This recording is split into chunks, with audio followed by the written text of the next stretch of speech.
What is good, people? I got a fragrance today, a real hype beast. And I'm a little late to the party, but not really because I've smelled this fragrance before. I've had a decant. I've owned a couple of clones of this fragrance, as well as smelling some other clones of this fragrance. I sold one of my clones. I sold the Dua version of this fragrance.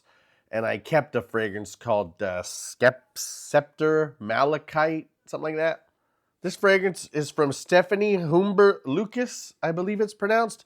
And it is, of course, the legendary hype beast, God of Fire. And I'm going to explain some things about this fragrance.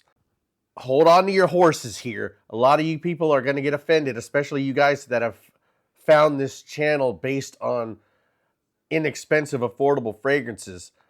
All the clones, and there are a ton of them. I haven't smelled all of them, but I smelled a lot of them. They are trash. I don't mean they're trash fragrances. When I need I believe it's black currant.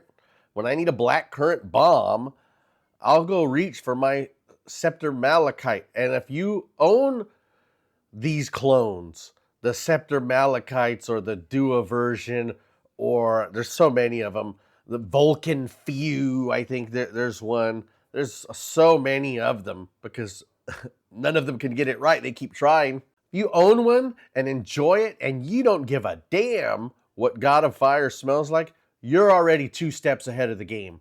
You're already winning. For those of you looking for God of Fire and don't want to spend God of Fire money, you're out of luck because all those clones are just absolute garbage. I don't remember what this fragrance costed when it launched. I don't even remember what I paid for it. Knowing myself, probably $200 or less. And I'm going to say the presentation is beautiful. I don't think people showing this on YouTube can do it justice. At least the front and the cap are beautiful. If you look at it from the back, it's kind of generic, but it's a very nice presentation. There's little jewels in it, so you're paying for that. The quality is very good. The most impressive thing about this is the blending, because this does not have a wrinkle in it. This does not have a rough edge in it. This is one of the most perfectly crafted fragrances I've ever smelled. Again, the ingredient quality is great. Don't get me wrong. It's not mind-blowing, but it is, really good. But the blending is just stunning. Not only have I never smelled like some Maison Alhambra or Lattafa or a lot of these Middle Eastern clone houses that are trying to copy this, I haven't smelled anything this well blended from any of those houses. No matter what clone they try to concoct, they are not touching the blending of at least this fragrance, God of Fire. And I can even go so far as to say there's another one. I forget what it was. It comes in a red bottle, something incarnate or something. That's also phenomenal. Not really my thing. I have a clone of it because it's not my thing. It's good enough to spend 50, that scent profile, but not good enough to spend 200.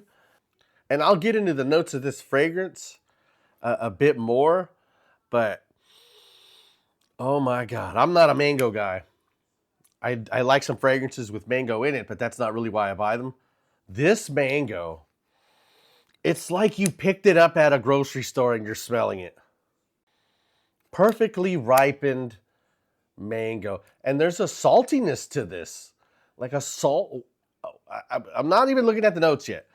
Almost like a salt water note. And something that every clone seemed to miss, there's a beautiful floral component in this fragrance. And it doesn't smell cheap. It doesn't smell chemical. It doesn't smell like bathroom cleaner or anything. It just smells really nice. And it's really well balanced. It doesn't scream at you like some woman's fragrance. It's got to be some kind of white floral. This thing, it's fruity, it's tropical, but it's smooth and it's soft and it doesn't smell like a drink, like a tropical juice. It just smells almost like a tropical, botanical or some kind of where they keep a bunch of flowers and clean air and some kind of body of water. Like I said, I've smelled it before and it really didn't impress me just smelling it. The wearing of it over the last like 2 weeks, I get it now. I get it. I get the hype. The projection's solid, but it's not screaming at you. You're not going to be offensive. You're not going to be the cologne guy, but people are going to smell you. The price tag of this, that might scare you away.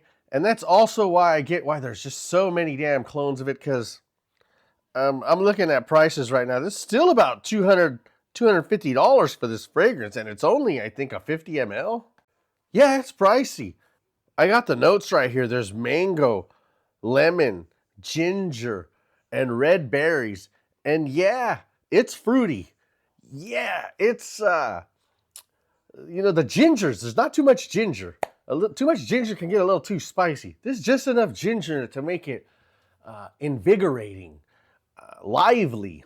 I said I smelled some white floral in it, and that is jasmine. And this is also a pretty unique jasmine, because jasmine can come off like a dryer sheet. This is nice, soft jasmine. There's cedar and musk, giving it a very, very, very light, clean woodiness to this fragrance. But it's very subtle. You may even miss it. There's coumarin and amber in it. It's hard to tell where this sweetness comes from because of the fruit. So that gets a bit drowned out in here, as well as the cypriol oil. Like I said, this has touches of like a botanical, tropical garden. And I think that comes from the cypriol. And it has oud in it, which, yeah, I kind of get. The oud is probably the one minor, very minor flaw in it, because it's not smoky. It's not like realistic smelling. It just smells like your standard, clean, American oud. Like, I wouldn't have even guessed oud was in it. I would have guessed it was some kind of blend of cedar and sandalwood or akagaya wood or whatever they blend together. So this is not a oudy fragrance. If you're looking for oud, this ain't it, because I think they may have kind of fumbled the ball on the oud part of it, which is probably a good thing, because I don't think I would want this to be, smoky. But yeah, there is a bit of complexity, but man, they just did it so right. Everything in here has just been made and structured like when you see those chefs making a soup and they keep tasting it, like a little bit more salt. This thing is made at such a high level. It's so impressive, yet it's not throwing 80 notes at you.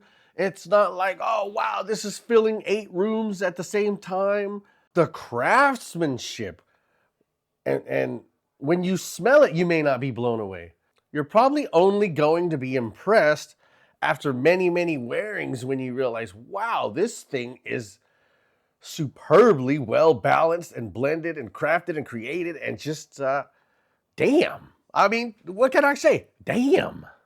And so you take everything I just told you about this fragrance, which is still over a couple of $100, and then you got to ask yourself, did Latava make this same experience for $30? Did Mason Alhambra make this same experience for $30? Do you need me to tell you the answer to that? No, not even close. Not even close. We could talk about the longevity here, but this is one of those fragrances, honestly, because everything lasts longer when you spray it on clothes. The reason I don't really like to spray on clothes is because it slightly, and most people don't notice the difference, but I do, it can kind of slightly change the way something smells. Like, you may have a fragrance that has a bunch of citrus on it, and then the citrus kind of burns off, and then you get the mid and the dry down, and that might be the great part. But if you spray it on your clothes, that citrus will just last all day. This is a fragrance you could spray it on clothes, and I personally don't notice a big difference other than it just lasts way longer. So as far as longevity, really doesn't matter on this one. Definitely worth the hype. Like I said, I've tried that Venom Incarnate, I think it's called, and that one was really great. This is definitely worth the hype. I've only tried 2 from the house. They were both really good. I don't necessarily think, and I may have to try some other things from the house. I don't necessarily think this is a house for me, but this fragrance is for me. I did enjoy it quite a bit. But yeah, do yourself a favor. Get a decant of this. And if you like this, buy this. Don't waste your time. You really are wasted money buying the clone of this for a bunch of reasons. Mainly because I see people buy clones of this and have 8 different versions of clones of this. And just skip all that nonsense and headache and just go straight for this. And it's going to probably run you about the same amount of money that you're going to waste on all those Latafas and Mason Alhambras and blah, blah, blah, blah, blah, blah, or whatever they're called. That's all I got to say of Stephanie Humbert Lucas, God of Fire.